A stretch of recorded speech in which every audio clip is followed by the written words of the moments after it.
Selamat pagi anak-anak. Hari ini kita ketemu lagi di mata pelajaran IPA yang akan melanjutkan bab 4, yaitu bab ekosistem. Untuk memulai pelajaran, alangkah lebih baiknya kita berdoa terlebih dahulu. Berdoa menurut agama dan kepercayaannya masing-masing. Berdoa, mulai.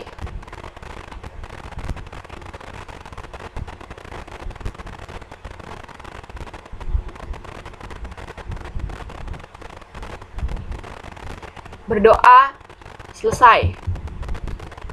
Minggu lalu kita sudah memasuki subbab komponen ekosistem ya. Sekarang kita akan membahas mengenai interaksi antar komponen. Interaksi antar komponen ini terbagi menjadi 3 anak-anak. Yaitu ada apa saja? Yang pertama ada interaksi antar komponen biotik dan abiotik. Kemudian yang kedua ada interaksi antar komponen biotik. Kemudian yang ketiga ada interaksi antar komponen abiotik. Pertama kita akan membahas yang poin 1 dulu ya, mengenai interaksi antar komponen antara komponen biotik dan abiotik. Oke, jadi komponen biotik itu dapat mempengaruhi komponen abiotik dalam ekosistem. Begitu juga sebaliknya. Di sini Ibu akan tekankan lagi, komponen biotik adalah komponen hidup dan komponen abiotik adalah komponen tidak hidup. Di sini Ibu mencontohkan komponen abiotiknya itu adalah tanah. Jadi anggap ya bagian bawah ini adalah tanah. Kemudian di sini Ibu akan mengaitkan tanah dengan tumbuhan, yaitu sebagai komponen biotik. Oke. Di dalam tanah itu ada yang namanya zat hara dan juga ada kandungan air atau H2O. Jadi anak-anak, air di dalam tanah ini akan diserap atau diambil oleh tumbuhan. Jadi setiap tumbuhan dia mengambil air dari dalam tanah. Oke, tetapi tumbuhan juga akan membebaskan air nih.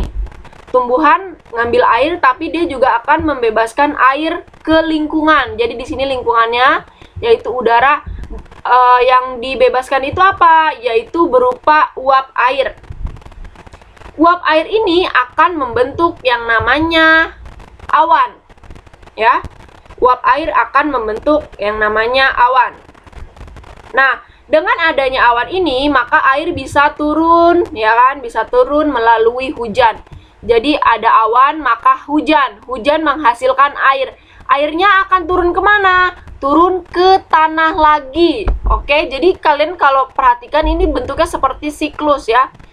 Ya, interaksinya seperti siklus. Jadi ketika air diambil maka yang didapat itu lagi adalah air. Oke. Jadi di sini merugi atau menguntungkan? Jadi saling menguntungkan ya untuk interaksi yang pertama ini. Jangan lupa dicatat penjelasan Ibu dan juga digambar nih ya kalau perlu. Kemudian ada zat hara nih anak-anak. Jadi di samping air, tumbuhan juga mengambil zat hara. Jadi zat hara diambil nih oleh tumbuhan. Untuk apa? Zat hara itu untuk pertumbuhan dari mulai batang, daun, akar, buah itu tumbuhan membutuhkan yang namanya zat hara. Tetapi anak-anak, ada masanya daun maupun ranting itu akan kering atau mati dengan sendirinya ya. Walaupun tumbuhannya sehat, tapi tetap pasti ada yang namanya daun kering atau ranting yang kering. Nah, daun kering dan ranting kering ini dia akan jatuh kan, dia ada di pohon sini, maka dia akan jatuhnya kemana? Dia akan jatuhnya lagi adalah ke tanah. Oke? Bahwa kita ketahui ya anak-anak, tumbuhan yang mati atau bagian tumbuhan yang mati, dia akan terjadinya pelapukan. Nah, kita tahu ya bahwa ada yang namanya pupuk kompos. Nah, pupuk kompos itu adalah terbuat dari komponen abiotik, contohnya itu adalah dari daun mati ini, ya kan? Nah, daun mati yang mengalami pelapukan di tanah ini ya, selain dia terjadinya pelapukan, ternyata dia menghasilkan pengganti dari zat hara yang diambil oleh tumbuhan. Jadi dia sebagai pupuk, ya kan? Pupuknya itu kalau tanah dikasih pupuk, maka tanahnya akan bagus, ya kan? Begitu terus muter terus. Jadi di sini tidak ada yang dirugikan. Zat hara diambil, maka akan didapat lagi daun kering maupun ranting kering yang akan terjadi pelapukan yang akan menjadi pupuk alami bagi tanah, ya. Jadi untuk interaksi antar komponen biotik dan abiotik ini dia umumnya itu adalah saling menguntungkan. Contoh lainnya apa? Contoh lainnya misalkan ada kambing. Kambing makan rumput, rumputnya kan hidup di tanah kan, ya kan? Hidupnya di tanah. Kemudian kambingnya mengeluari kotoran. Nah, kotorannya jatuh kemana? Jatuh ke tanah. Kotoran sapi sama seperti daun kering ini, dia akan terjadi pelapukan, maka dia akan menjadi pupuk kompos atau pupuk alami bagi si tanah maupun tumbuhan yang hidup di tanah. Oke. Kemudian ada lagi misalkan proses fotosintesis. Nah, proses fotosintesis itu membutuhkan karbon dioksida, ya kan? Nah, sedangkan karbon dioksida itu adalah abiotik. Tetapi dia juga akan menghasilkan oksigen. Coba kamu bayangin dari udara yang tidak baik, dia menghasilkan oksigen. Itu ya, itu namanya interaksi antara komponen biotik dan abiotik. Jadi contoh lainnya itu adalah fotosintesis ya. Kemudian kita yang kedua yaitu mengenai interaksi antar komponen biotik. Komponen biotik secara timbal balik dapat mempengaruhi komponen biotik lainnya. Interaksi antar komponen biotik itu terbagi menjadi dua anak-anak. Ada interaksi intraspesifik dan interaksi interspesifik. Jangan sampai ketuker ya. Bedanya cuma di sini, ini tra, ini ter. Oke. Sekarang kita bahas dulu yang intraspesifik. Apa sih interaksi intraspesifik itu? Jadi pengertiannya itu adalah interaksi antar individu dalam satu spesies. Maksudnya satu spesies itu apa? Contohnya sesama kucing, ya kan? Ada kucing Anggora, ada kucing kampung, ada jenis kucing lainnya. Nah, itu namanya satu spesies. Kemudian ada ayam, ayam banyak jenisnya, ya kan? Nah, seperti itu. Nah, interaksi intraspesifik ini anak-anak ada yang menguntungkan, ada juga yang bersifat kompetisi atau bersaing ya. Di sini Ibu tidak tulis, jadi akan ada dua, ada yang menguntungkan dan ada yang berkompetisi atau bersaing. Oke, kalian fokus ke nomor 1 dan nomor 2. Contoh nomor 1 dan nomor 2. Jadi anak-anak, koloni atau spesies lebah madu maupun koloni dari rayap, mereka itu mempunyai atau terdapat pembagian kerja yang sangat rapi. Jadi mereka sebagai hewan pun mereka kerja. Ya, contohnya apa kerjanya? Jadi gini.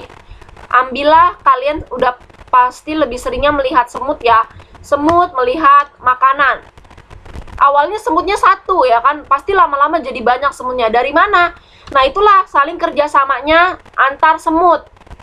Sama dengan lebah madu dan rayap pun seperti itu, dia pembagian kerjanya sangat rapi.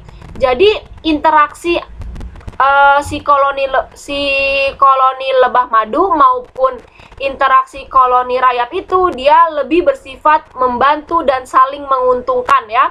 Untuk poin 2 ini masuk ke saling menguntungkan.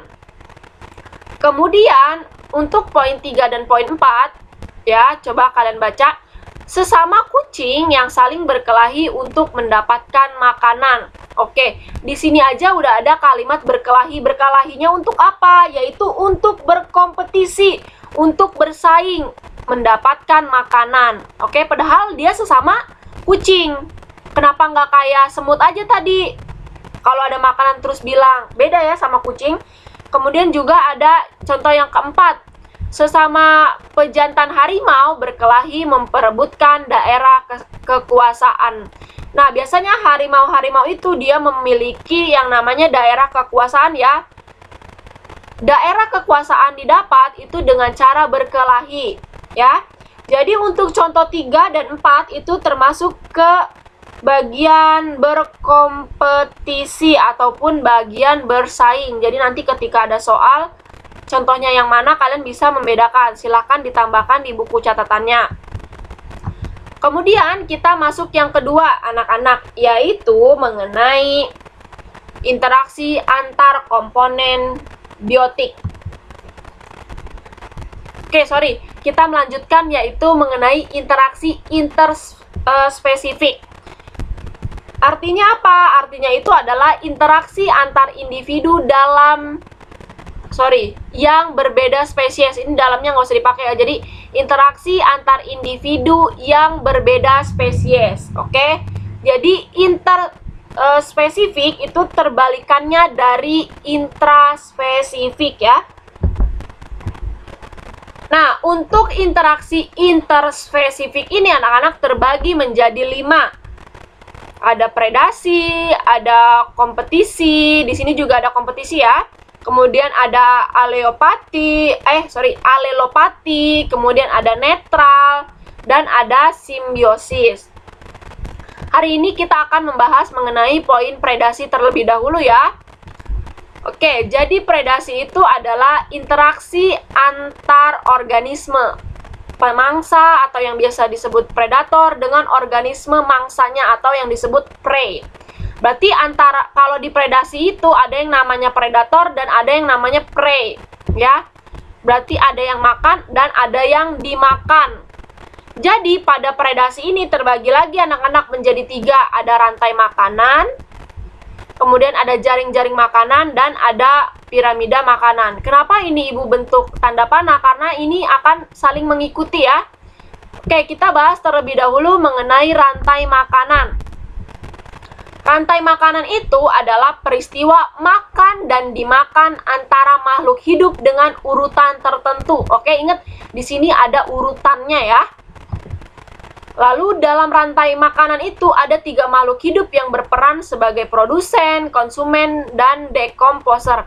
Nah, di sini ibu tidak menjelaskan lagi ya, karena minggu lalu ibu sudah jelaskan produsen itu apa, konsumen itu apa, dan dekomposer itu apa. Di sini pengurai ya maksudnya. Oke. Kemudian tiap tingkat dalam rantai makanan dalam suatu ekosistem disebut tingkat trofik. Kenapa ada tingkat trofik? Karena di sini adalah ada urutannya. Oke, jadi nanti diurutin berdasarkan tingkat trofiknya. Oke, tingkat trofik pertama itu biasanya ditempati oleh produsen anak-anak. Produsen itu apa saja? Yaitu tumbuhan hijau ya biasanya. Kemudian untuk tingkat trofik kedua biasanya ditempati oleh konsumen primer atau konsumen satu. Biasanya itu diduduki oleh hewan herbivora atau hewan pemakan tumbuhan. Karena produsennya itu adalah tumbuhan, maka untuk trofik pertama atau konsumen satu dia adalah herbivora. Kemudian tingkat trofik ketiga itu biasanya ditempatkan oleh konsumen sekunder. Ya. Konsumen sekunder atau juga konsumen 2. Konsumen ini, untuk konsumen sekunder ini biasanya ditempatkan oleh hewan karnivora. Ya, ini kurang huruf N.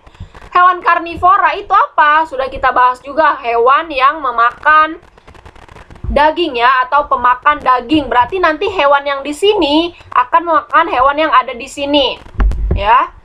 Lalu tingkat trofik tertinggi itu ditempatkan oleh konsumen puncak. Jadi nanti sebenarnya masih ada terusannya, ada tingkat trofik 4, tingkat trofik 5 ya, tergantung dari nanti rantai makanannya.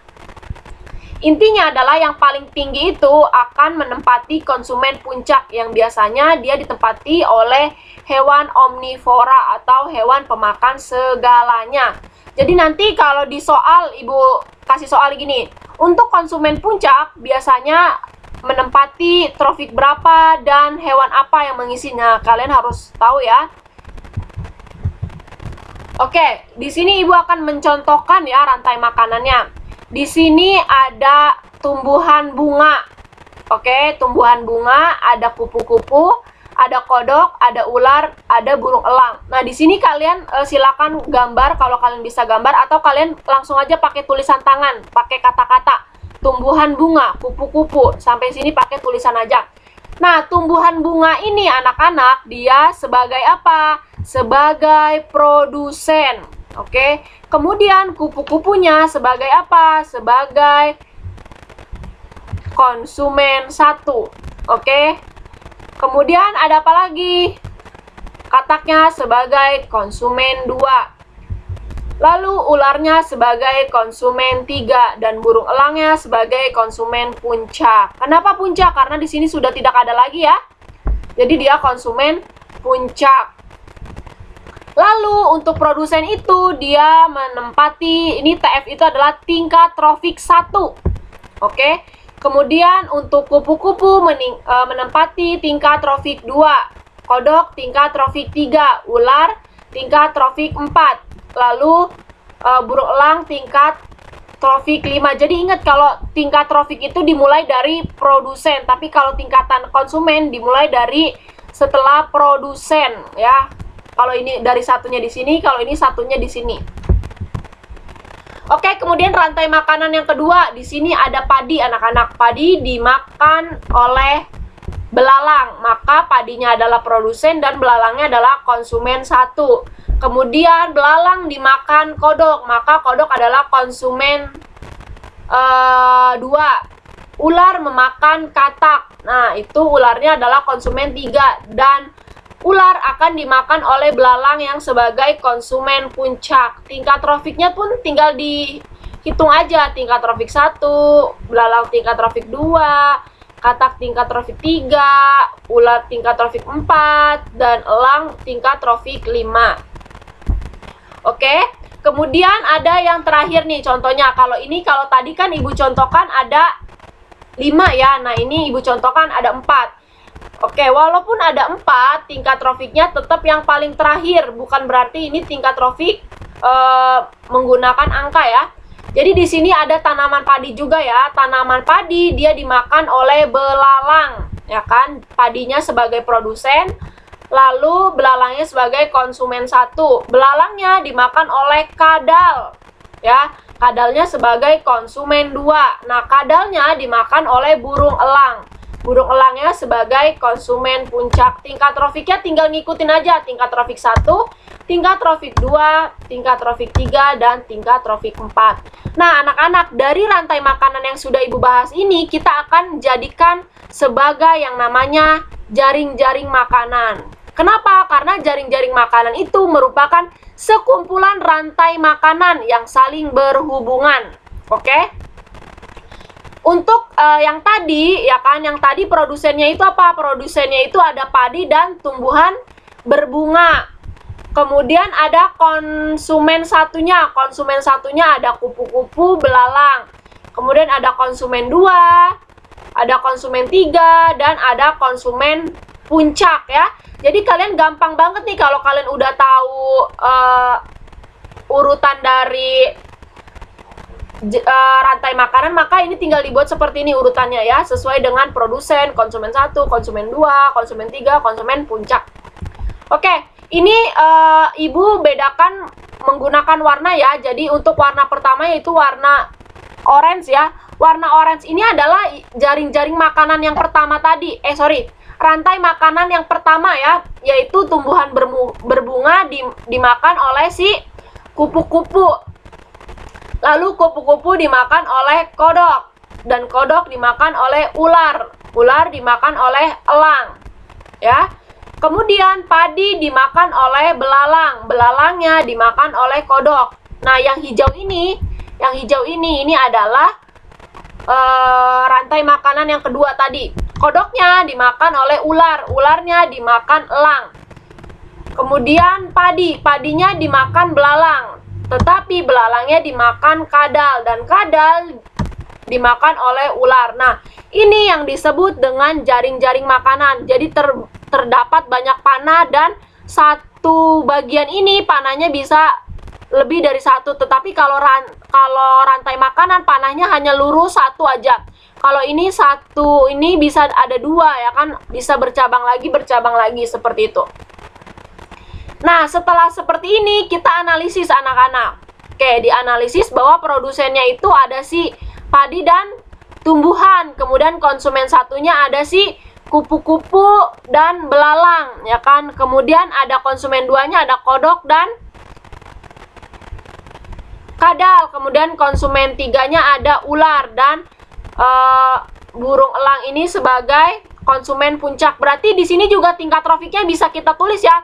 Ini tingkat trofik 1, nih bagian produsen itu tingkat trofik 1, tingkat trofik 2, tingkat trofik 3, tingkat trofik 4, tingkat trofik 5. Nah, silakan ditambahkan di buku catatannya. Oke, lalu kita masuk ke piramida makanan. Piramida makanan pun lanjutan dari si rantai makanan, anak-anak. Jadi, piramida makanan adalah sebuah gambaran yang menampilkan informasi tentang pengelompokan ekosistem yang membandingkan komposisi dan jumlah biomasa. Oke, di sini yang paling pertama tadi itu ada padi ya, anak-anak. Ada padi dan tanaman bunga karena dia sebagai produsen. Kemudian kupu-kupu dan belalang dia menempati sebagai konsumen 1. Lalu kadal, kodok dan kadal konsumen 2. Lalu ular sebagai konsumen 3 dan elang sebagai konsumen puncak. Tingkat trofiknya itu adalah tingkat trofik 1. Nah, anak-anak ingat tingkat trofik yang paling bawah maka jumlahnya lebih banyak ya. Jadi tingkat trofik 1 itu jumlahnya lebih banyak dari tingkat trofik kedua. Lalu tingkat trofik ketiga jumlahnya lebih banyak dibandingkan tingkat trofik 4. Tingkat trofik 4 jumlahnya lebih banyak dibanding tingkat trofik 5. Lalu anak-anak kalau pada piramida makanan misalkan bagian tingkat trofik 3 ini misalkan mati ya kan, nih ini mati. Lalu apa yang terjadi pada tingkat trofik 2 dan apa yang terjadi pada tingkat trofik 4 ya kan. Nah, silakan kalian analisis ya, tambahkan di sini. Kalau tingkat trofik 3 mati, maka apa yang terjadi pada tingkat trofik kedua dan apa yang terjadi pada tingkat trofik keempat. Oke, silakan kalian tambahkan, nanti ibu cek catatannya siapa yang benar. Jadi silakan di sini tambahkan ya. Oke, selesai sudah materi untuk minggu ini. Terima kasih untuk kalian yang sudah mendengarkan, yang sudah mencatat dengan baik. Semoga ilmu kalian bermanfaat ya. Ibu ucapkan selamat siang dan terima kasih semuanya.